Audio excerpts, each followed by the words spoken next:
Isang magandang araw sa inyo mga kuyas. Ito po ang aking punlang okra. Ngayon, ito po, papakita ko po sa inyo yung paano mag-breaking ng okra.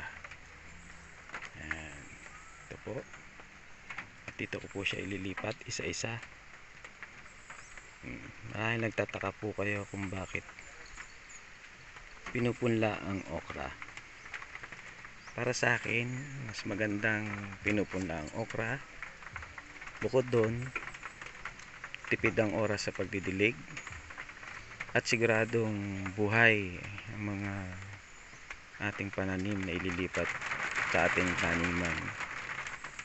Yan lang po, papakita po sa inyo kung paano maglipat o mag-breaking sa ating punlaan. Kailangan po natin ng stick para makuha po natin ang ating punla. So huwag nating irerekta dito kasi mapuputol ang ugat. Kailangan medyo malayo.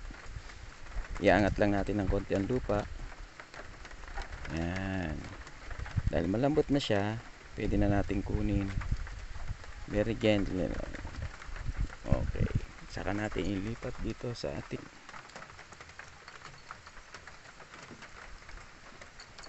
ito.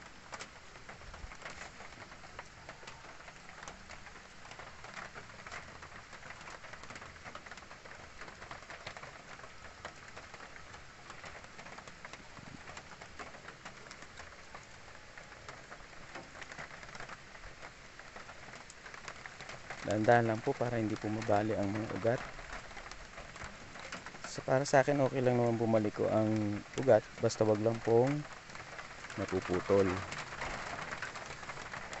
Ayan, pwede natin dagdagan. Okay. Ayan po.